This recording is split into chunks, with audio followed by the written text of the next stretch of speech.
আপনারা যারা প্রকৃতি প্রেমী, গাছ লাগানোর জন্য আগ্রহী, যারা ছাদে বা বারান্দায় গাছ লাগান তাদেরকে বলছি যে গাছের গোড়ার পাতাগুলো এভাবে ছেঁটে দিবেন।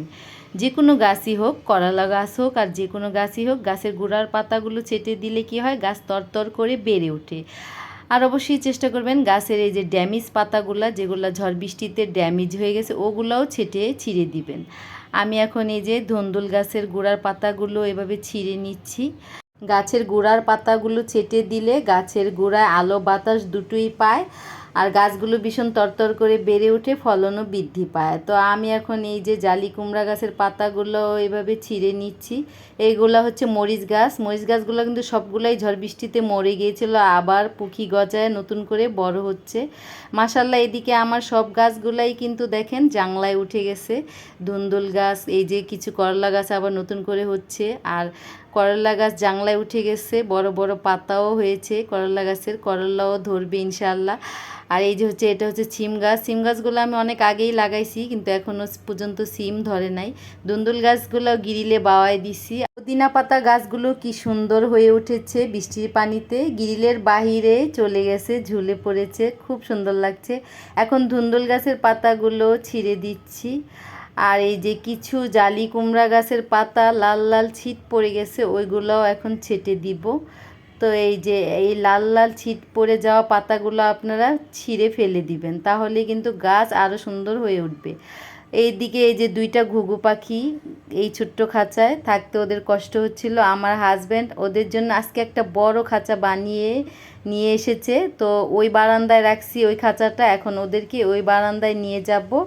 আর এই যে সেই বড় খাঁচাটা, ওদেরকে এখন এই বড় খাঁচার ভিতরে রাখবো। এই ছোট খাঁচায় ওদের থাকতে ভীষণ কষ্ট হচ্ছিল, ওরা উঠতে পারছিল না, ঠিকমতো নড়াচড়া করতে পারছে না।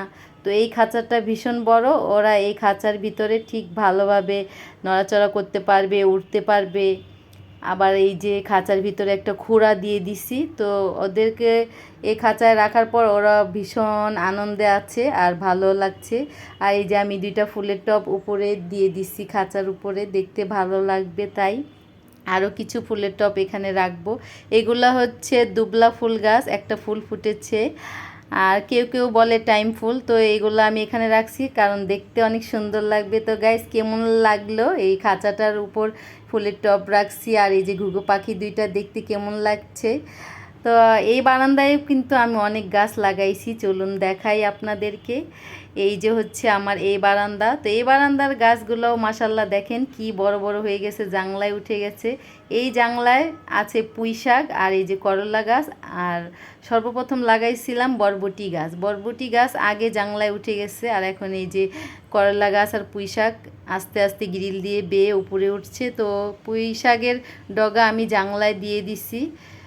এখন এই যে পাতাগুলা উপর দিয়ে চিকন চিকন আর কুকড়ায় যাইতেছে, সেটাই আমি বুঝতে পারছি না কেন পাতাগুলো কুকড়ে যাচ্ছে। আর এই যে বরবটি গাছের কিন্তু অনেক ফুল এসেছিল, চড়ুই পাখি এসে এসে টুকরায় টুকরায় খেয়ে ফেলে।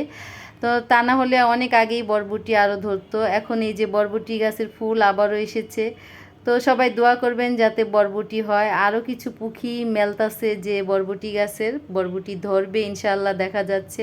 পুঁই শাকগুলো আমি জাংলায় উঠিয়ে দিচ্ছি। পুঁই শাকের এই যে এখানেও কিছু বরবটি ফুল এসেছে। পুঁই শাকগুলো নিয়ে চিন্তিত আছি, কারণ এই যে আগাগুলা চিকন হয়ে উঠছে আর পাতাগুলো কুকড়ায় যাইতেছে কেন বুঝি না। এটা হচ্ছে একটা পেয়ারা গাছ, আপনা আপনিতেই হয়েছে, আমি লাগাই নাই। তো এই পেয়ারা গাছটাও মনে হয় অনেক বড় হবে, পেয়ারাও আমি খেতে পারবো। এগুলো এই বারান্দাও পুদিনা গাছ লাগাইছি। এটা হচ্ছে বোম্বাই মরিচ গাছ। এই বোম্বাই মরিচ গাছটাও ঝড় তুফানে বৃষ্টিতে মরে গেছিলো, তো আবার নতুন করে পুঁকি গজাইতে আছে, দেখি হয় কি না।